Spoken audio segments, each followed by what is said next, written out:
President Ramnath Kovind has given his assent to the ordinance approved by Union Cabinet making acts of violence against healthcare workers as cognizable offence. The number of COVID-19 cases in the country has gone up to 21,700. The death toll has gone up to 686.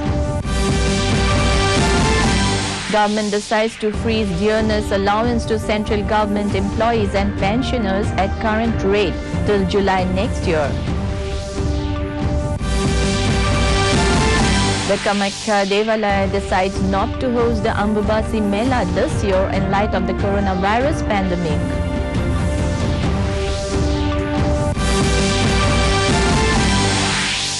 And Meghalaya-Bangladesh border sealed due to prevailing COVID-19 situation in neighboring country as chances of people crossing the border increases.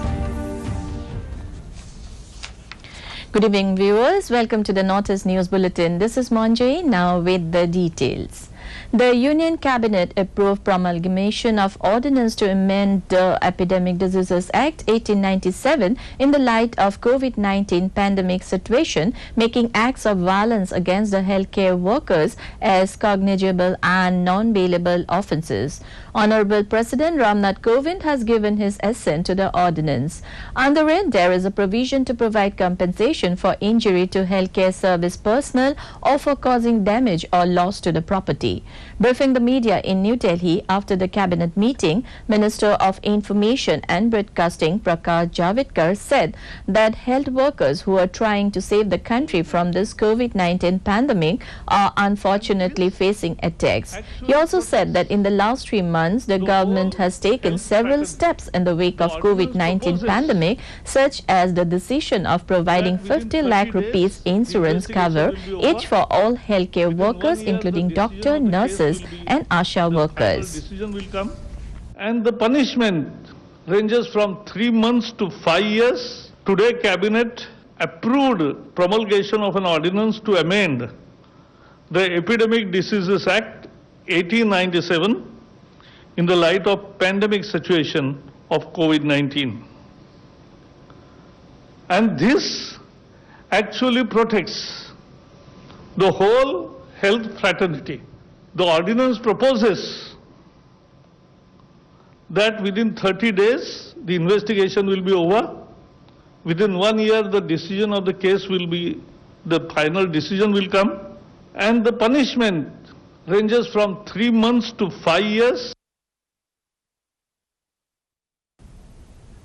The number of COVID-19 cases in the country has gone up to 21,700. Of this, 16,689 are active cases. A total of 4,324 COVID affected or cured. The death toll has gone up to 686. Meanwhile, the centre has said that corona infection of 4.5% in the country has clearly shown that infection rate is straight and doesn't show any serious upward curve. In the Health Ministry briefing this evening, Director of AIIMS Randeep Guleria said that the Ministry of Health is looking at new drugs and also repurposed drugs which are already available, and this will be used as a new treatment strategy. At the same time, he mentioned that the focus should also remain on the treatment on non-COVID patients. 90 to 95% of people recover, but if we have that stigma and we don't come forward, then we may land up in a situation where because of our delay in treatment, we may have higher mortality. So that is, I think, a very, very important thing that we need to keep in mind. Health Minister of Assam, Dr. Himanta Biswa Sharma, today tweeted that a new COVID case has come up in Assam. The infected is a native of Bilasipara in Dhubri district. The minister informed that the patient had a history of coming in contact with a participant at the Adgaon Masjid religious gathering. Including him, the total infected toll in the state now rises to 35, and so far only 1 death has been reported in the state. Government has put on hold increase in dearness allowance for its employees because of the strain on its finances due to COVID-19.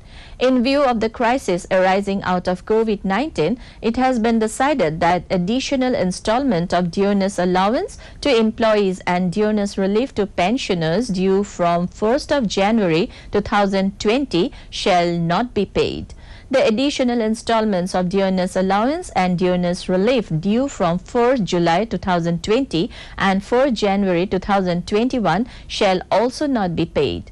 However, dearness allowance and dearness relief at current rates will continue to be paid. As and when decision to release future installments due from 4 July 2021 is taken by the government, the rates of DA and DR as effective from 4 January 2020, 4 July 2020 and 4 January 2021 will be restored prospectively. Information and Broadcasting Minister Prakash Javadekar has said that government has set up 723 COVID-19 hospitals across the country. Talking to media persons, he said 1.86 lakh beds and over 24,000 ICU facility beds have also been created throughout the country by the government to deal with the pandemic. With regard to availability of PPEs and N95 masks, Information and Broadcasting Minister Javadekar informed that there are 77 domestic manufacturers of PPEs in the country. An order has been placed for 1.88 crore PPEs. He said the availability of N95 masks is 25 lakh. An order has been placed for more 2.5 crore such masks.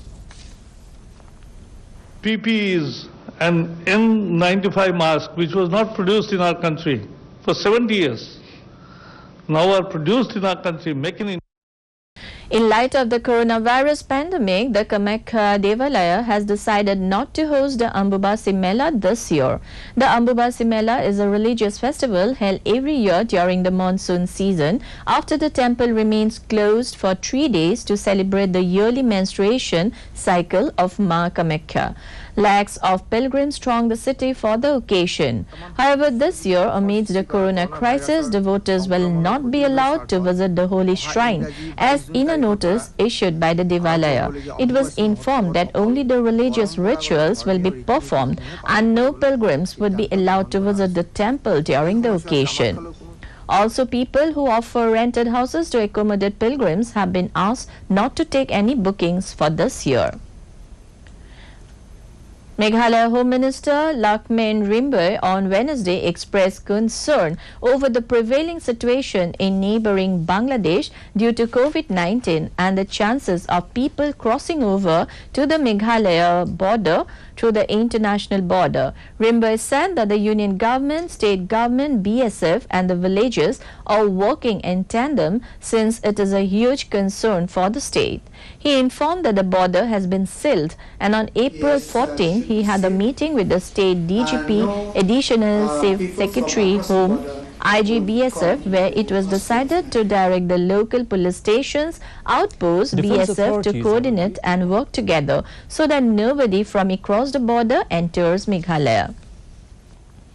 Manipur Youth Affairs and Sports Minister Letpao Haokip on Wednesday chaired the review meeting to discuss the measures taken to contain and prevent the spread of COVID-19.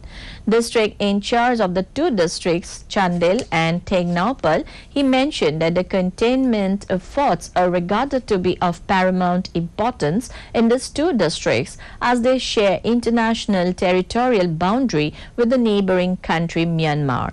The CMOs and SPs in the meeting brought up the major issues faced by them, mostly in fencing and guarding the porous Indo-Myanmar border and the shortage of basic medical-related items. The minister pointed out that the most challenging part of these districts is that more than 90% of the population of the villages located in border areas are heavily dependent on Myanmar for the basic needs of their survival. Moisi Zil de Gidi release Toraga anytime Manipur Europagi Port Amaleba. Aduna Akoigi Burma Sida. With restricted relaxations within the lockdown, life in different areas of Tripura seems to be limping back to normalcy. Workers in all the industrial estates reported to their respective factories and construction works were also resumed in different parts of the state. As per the relaxation criteria advised by the Government of India, about 53 industries in various areas started production maintaining social distancing and other hygienic measures. At the same time, construction of water supply treatment plants at Usha Bazar and Panchmukh have also started. Likewise, tea estates and brick kilns were also allowed to operate from last week itself, where more than 35,000 labourers are engaged. The defence authorities have agreed to part with 12.45 acres of land at Rilbong for the construction and upgradation of the Shillong-Tamabil road. According to the Defence PRO Shillong, Wing Commander Ratnakar Singh, the Defence Ministry has cleared the long-due proposal which would enable construction of the highway from Shillong to Tamabil. Meanwhile, Deputy Chief Minister Preston Tensong said that the Union Ministry of Road and Transport had verbally informed the state government about the decision of the defence authorities. The government is planning to convert the sector from Rilbong Point till 7 Mile to a 4-lane road, while the road from the 7 Mile to Dauki up to Tamabil will be a standard double-lane road. The Defence Ministry has agreed to part land to the Ministry of Road Transport. At least 3 people sustained injuries and a good number of houses suffered damages when a heavy storm hit various parts of Tripura on Wednesday. A big tree collapsed on the official residence of the district police chief at Charilam. Also, the 3 persons injured due to the storm are now under treatment at Kalyanpur Hospital. The severe storm, accompanied by heavy shower, not only affected several houses but also caused huge damages of crops. Chief Minister Biplab Kumar Deb has directed the Chief Secretary to take necessary steps so that the affected people receive government assistance at the earliest. However, the Met Department predicted that rain and thunderstorm is very likely to occur in various isolated places of all districts in the next 24 hours. Before we wind up the bulletin, a recap of the headlines. President Ramnath Kovind has given his assent to the ordinance approved by Union Cabinet making acts of violence against healthcare workers as cognizable offence. The number of COVID-19 cases in the country has gone up to 21,700. The death toll has gone up to 686. Government decides to freeze dearness allowance to central government employees and pensioners at current rate till July next year. The Kamakhya Devalaya decides not to host the Ambubasi Mela this year in light of the coronavirus pandemic.